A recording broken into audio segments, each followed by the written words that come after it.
Tendre Père céleste, en Jésus-Christ, nous voici devant toi en tant qu'enfants dociles à tes lois, en tant que peuple acquis, en tant que nation sainte, sacerdoce royal, en tant que bien-aimés de Dieu en Jésus-Christ.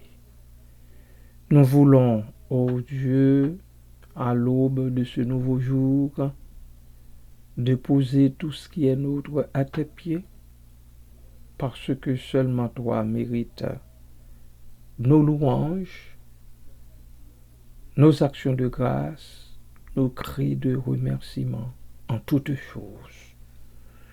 Merci infiniment, bon et tendre Père, pour la grâce que tu nous as fait de passer au travers de la nuit dernière.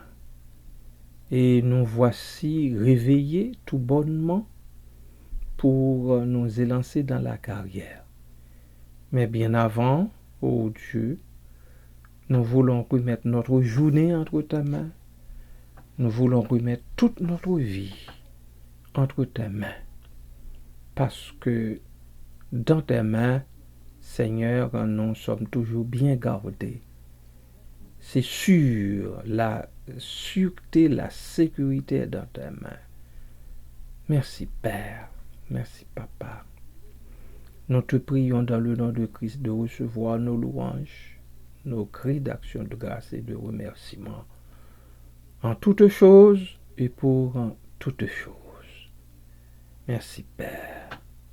À toi Jésus-Christ au Saint-Esprit, soit tout honneur et toute gloire au siècle des siècles. Amen. Bien-aimés de Dieu, bonjour, soyez richement bénis en Jésus-Christ.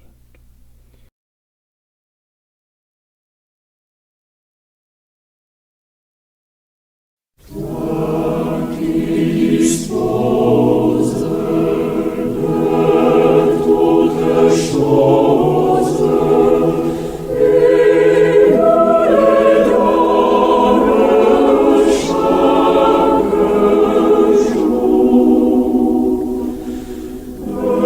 reçois, ô Père, notre prière.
Bien-aimés de Dieu, bonjour, soyez richement bénis en Jésus-Christ.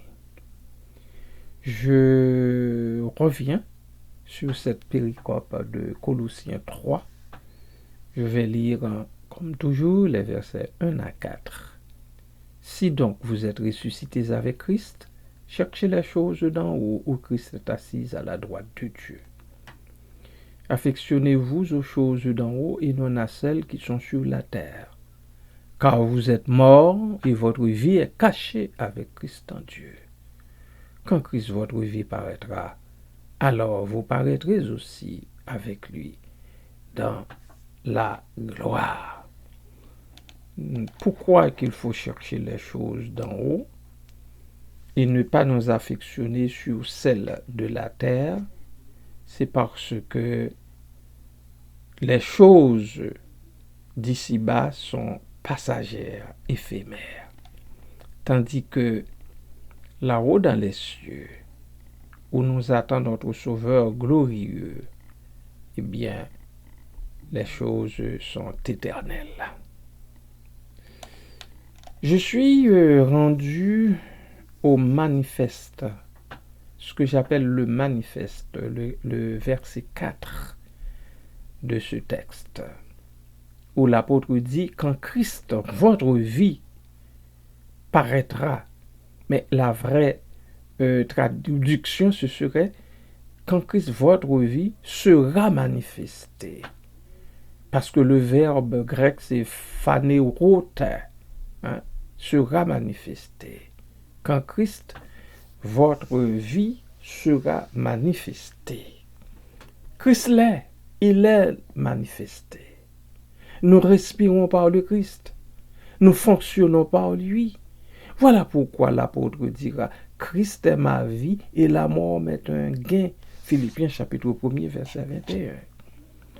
Je me permets de paraphraser l'apôtre pour dire « Puisque Christ est ma vie, la mort m'est un gain ». Et au verset 13, il dit « Je puis tout par celui qui me fortifie ». Ce n'est pas avec notre propre force que vous et moi, nous arriverons à faire quoi que ce soit. C'est avec celle de Jésus-Christ. En fait, Jésus lui-même disait, avant d'aller à la croix, on est en Jean chapitre 14, verset 19, « Encore un peu de temps et le monde ne me verra plus. Mais vous me verrez, car je vis et vous vivrez aussi. » Amen. Le Seigneur vit, parce qu'il vit, eh bien, nous espérons vivre aussi, nous vivrons aussi.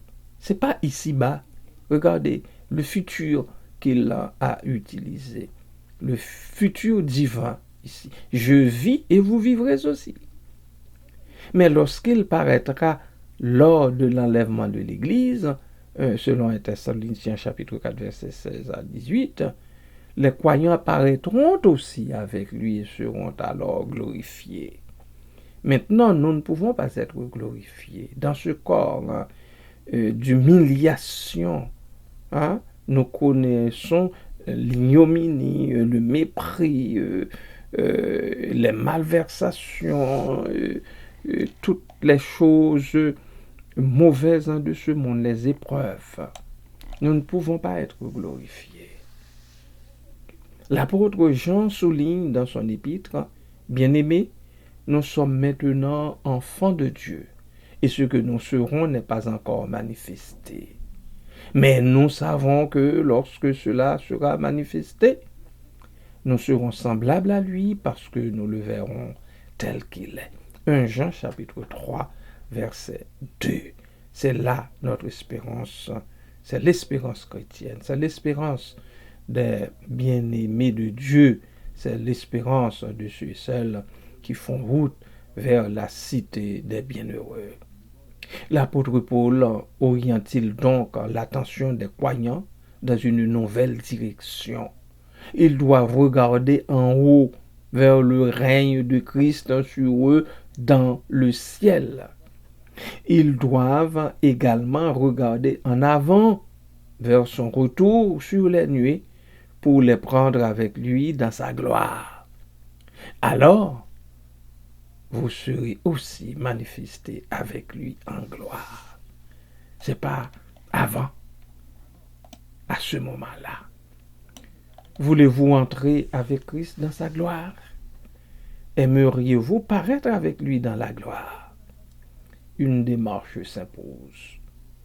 Elle est simple, mais comporte des détours, je vous le dis d'avance.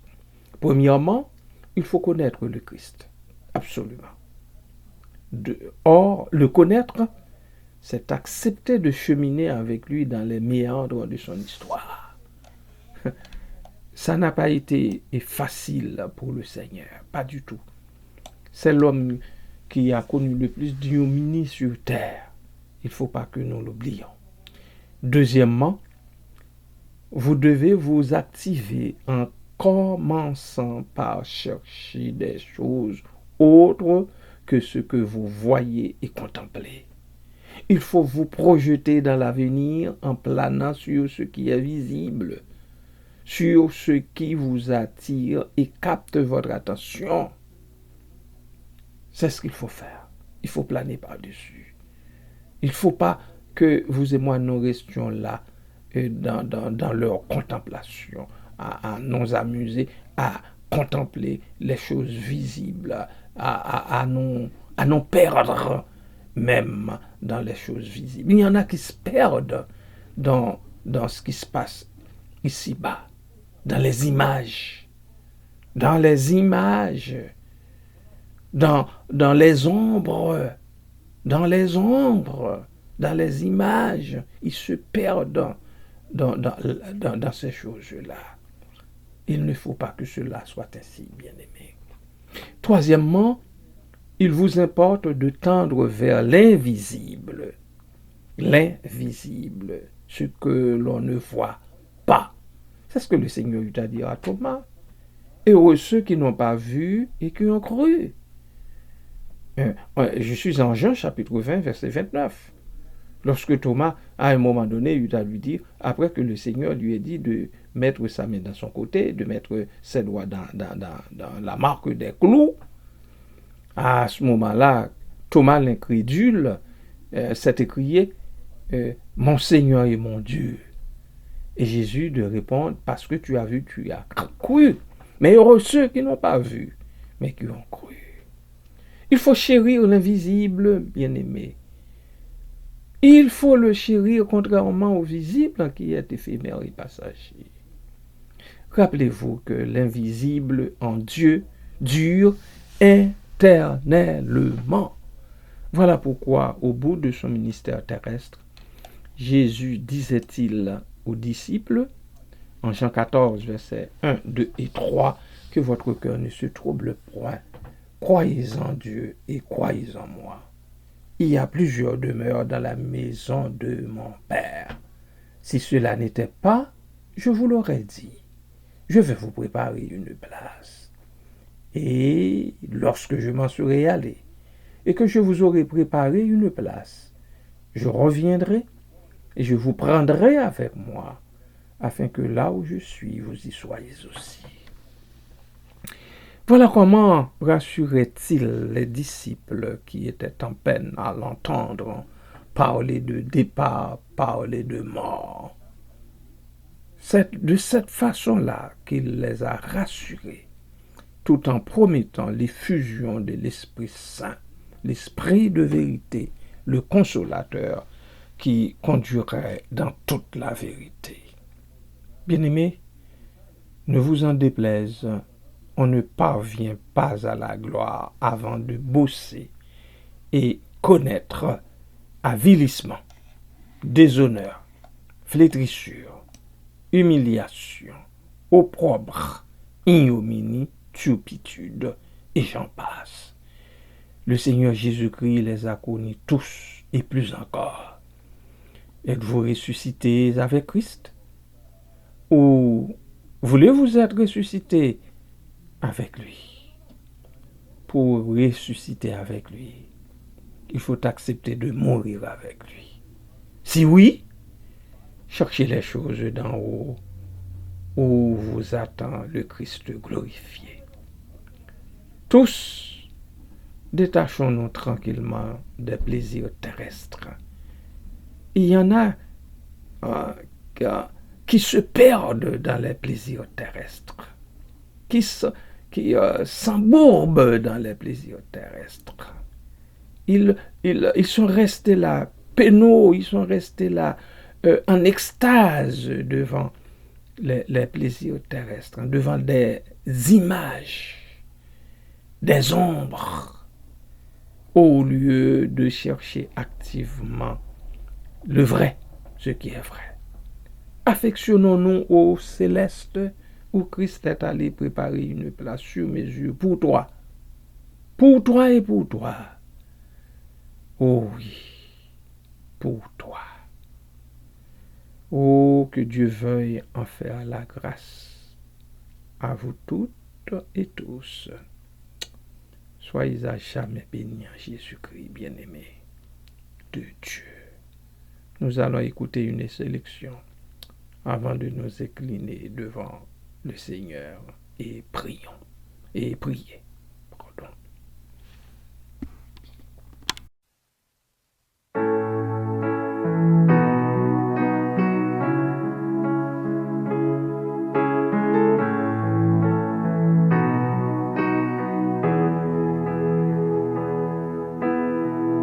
L'immensité de ta grandeur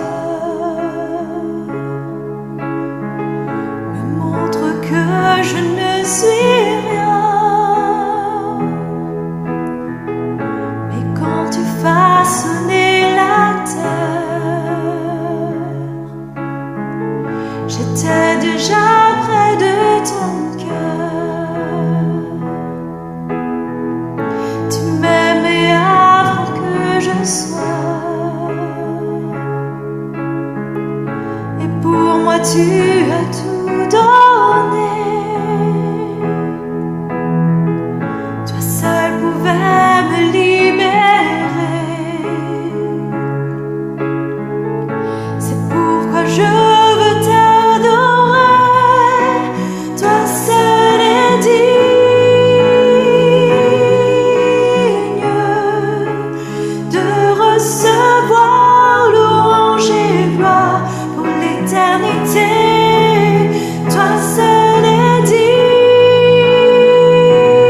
Tendre Père Céleste, en Jésus-Christ, nous nous courbons une fois de plus à tes pieds parce que, Seigneur, c'est au pied de notre Père Céleste que nous trouvons toujours la grâce, le réconfort qu'il nous faut pour continuer la lutte que nous menons dans ce monde.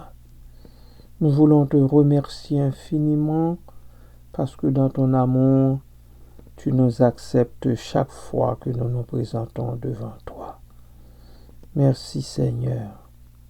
Merci parce que tu es prêt à écouter nos cris. Tu es prêt à entendre ce que nous avons à te dire. Tu es prêt, ô Dieu, à exaucer aussi nos prières selon ta sainte volonté. Merci Père. Merci Papa.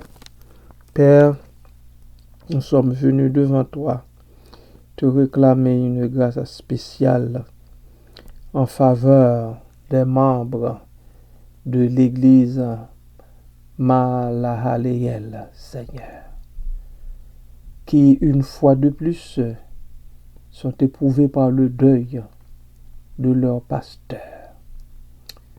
Papa, je les remets entre ta main.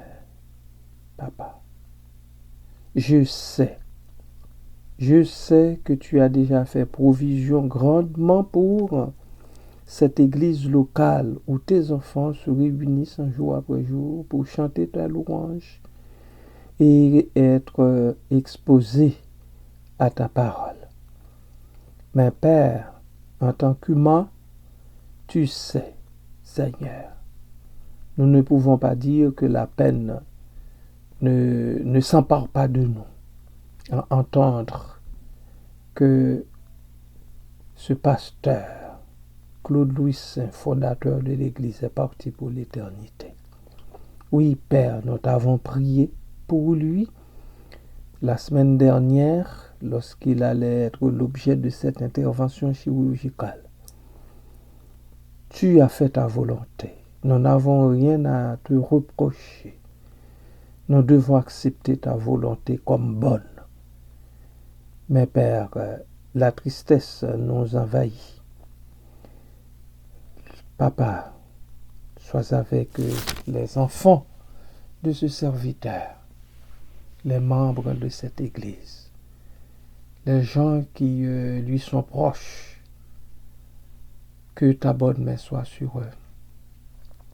Que tu consoles leur cœur, Seigneur, en douleur, que tu essuies les larmes de leurs yeux, que tu leur fasses grâce et miséricorde d'accepter ce que tu fais, Seigneur, comme un bon en faveur de ce serviteur qui a choisi de te suivre durant son pèlerinage ici-bas.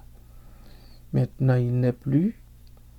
Tu l'enlèves des douleurs et des souffrances qu'il a connues depuis des années, Seigneur. Tu le prends avec toi. Nous bénissons ton Seigneur pour cela. Merci pour le travail qu'il a pu faire en ton nom. Pour les chants, Seigneur, qu'il nous laisse en héritage.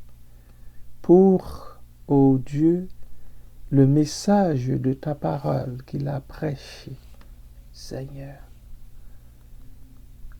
Merci, Père, que les gens qui ont eu l'opportunité d'être exposés à ta parole par l'intermédiaire de pasteur Claude Louis Saint gardent précieusement dans leur cœur ce qu'ils avaient entendu de lui durant son vivant.